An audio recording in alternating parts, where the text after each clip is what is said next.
What is going on YouTube? The Game Messiah, the biblical beast himself, the Archangel Chaos, back with another review. Today, the game on deck is Resident Evil Village. As always, I like to give a rundown on my experience with the franchise, so you, the viewer, know if you're watching a review from someone who knows the universe, who knows the games, who knows what they're talking about, versus someone who's just experiencing the games for the first time, or just some random ass person just going, "I'm going to review this game." Yes, this review will contain some slight spoilers. If spoilers are something that you want to avoid, this is your spoiler warning. But I'm not going to spoil most boss fights. We'll get into that in a second. I've been playing Resident Evil since the beginning. I've played all the mainline RE games, including replaying the 2 remake like 7 times, and replaying the 3 remake like 5 times. I play Resident Evil games a lot. I love this franchise. I even enjoy the first 3 movies when it came to Mila Jovovich as Alice.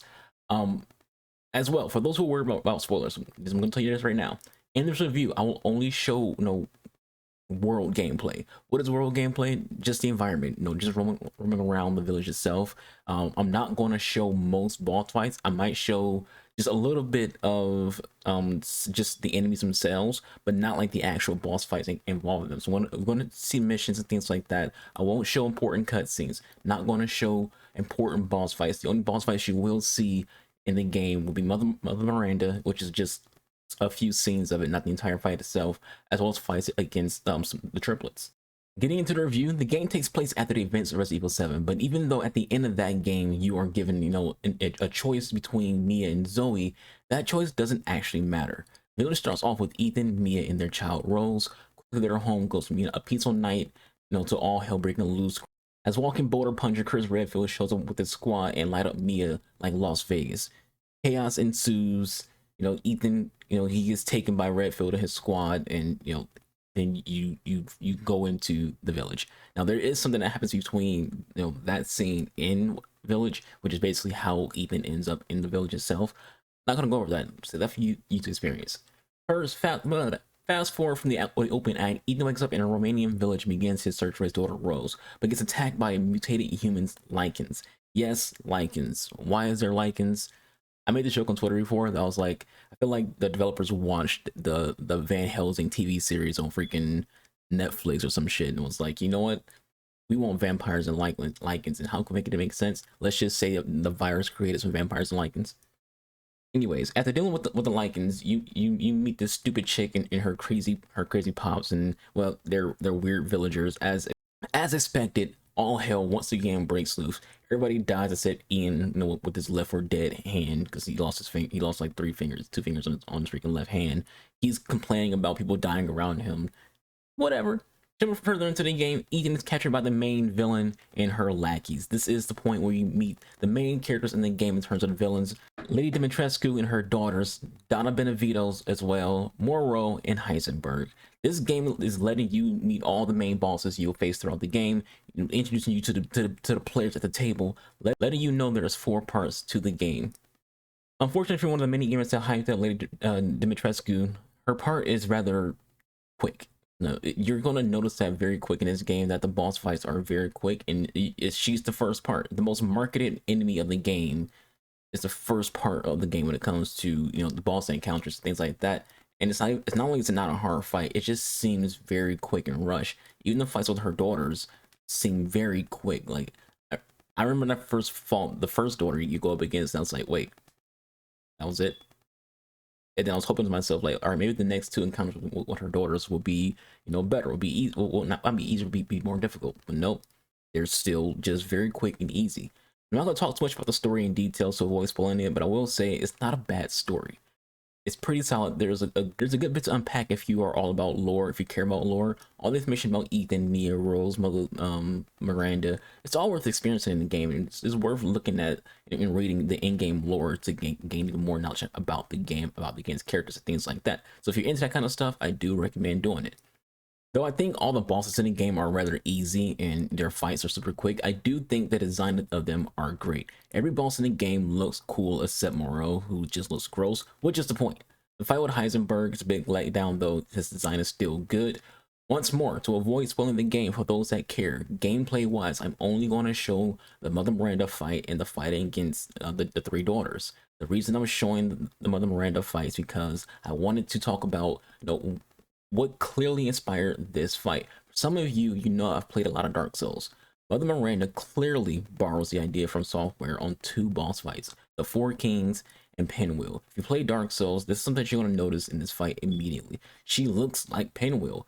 The area that you're in fighting her looks very similar to where you fight Pinwheel. Not entirely, but just like the color scheme is very similar.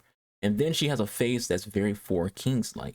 It's not like, I'm not saying that they just ripped the idea in that From Software should press charges, things like that. No. Just saying it's very clear that they saw those two fights and kind of like took inspiration from it. Overall, when it comes to talking about the bosses, there's a variety in how each is fought. If you aren't someone nitpicky like me, you will enjoy each fight. Even as someone that nitpicks, I still enjoyed the fights. They just felt quick and easy. That's kind of like the only downside to them. They just felt very quick and easy, but they're also still enjoyable for what's there. Especially the Donna fight, Donna Beneviento fight. Her fight, you don't really feel any sense of danger. It's not really a fight. You're just playing hide and go seek against a doll. There is no real danger, and that's a problem for boss encounter. You can have a boss encounter that's just like there's no danger. You're not in any rush to do anything other than just play hide and go seek, find the doll, end it.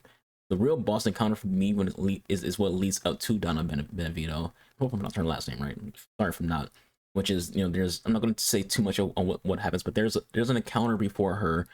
And that's more so the boss encounter for this act of the game, not Donna, even though she technically is.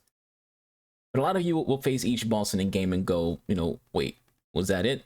That's how I feel towards bosses. You're gonna spend a lot of fights in this game where you're like, is that it? Some of you, you're just gonna experience that as you're gonna experience as a gamer playing a game for the first time and be like, oh, all right, that was good, that was fun, that was scary, that was this, that was that, whatever. As for the visuals of the game, I played it on Series X. I think the environment looks phenomenal. The textures look great. The small details, perfect. The atmosphere was good enough.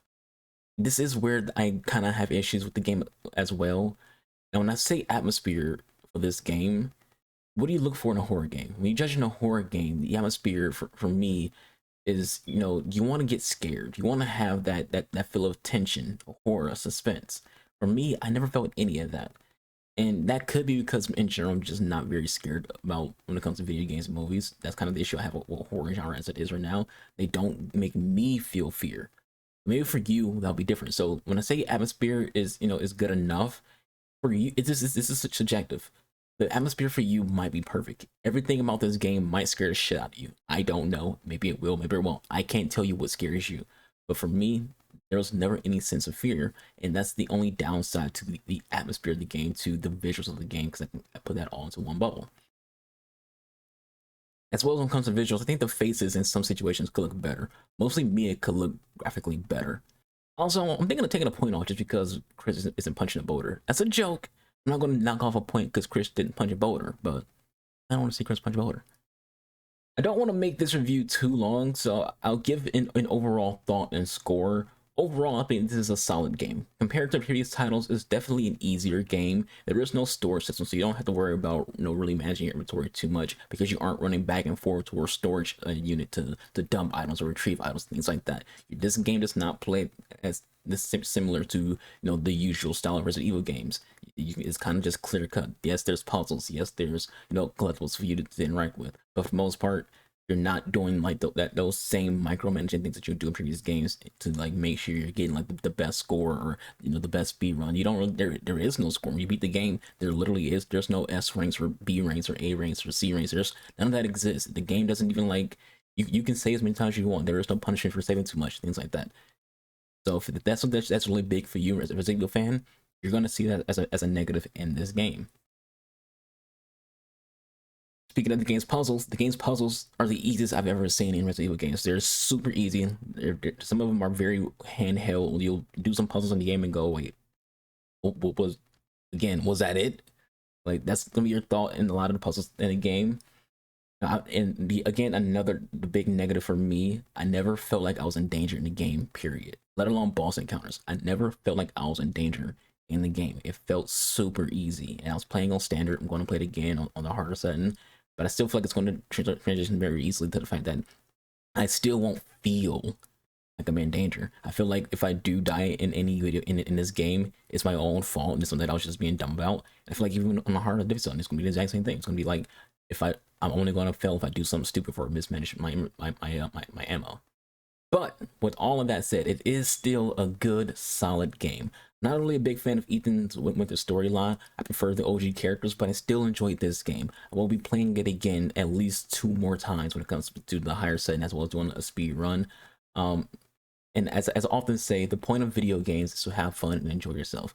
Did Resident Evil Village deliver on enjoyment? Yes. For a score, I'd say it's a good 8 out of 10. Being left wanting more in boss encounters was a huge negative for me, as I keep mentioning. But outside of that, it's a good game. If you're a fan of Resident Evil, go play. If you enjoyed 7, go play. It continues that story. Anyways, that is it for this review. Leave any thoughts you have in the comments below. If you want to watch it, if you want to catch me stream live on Twitch, follow the link in the description box below. I stream usually Monday through Thursday, but to play Mass Effect on stream, I'm streaming daily. Like literally after this video is done recording, I'm going to be doing a live stream of Mass Effect, and this video is being recorded on Saturday, so don't be like, oh, he's going live now. No. When it comes to when you see this video, it's going to be seen on a Monday. I'll stream at 3 p.m. Eastern when you see this video. This video is going to go probably at 12 on Monday.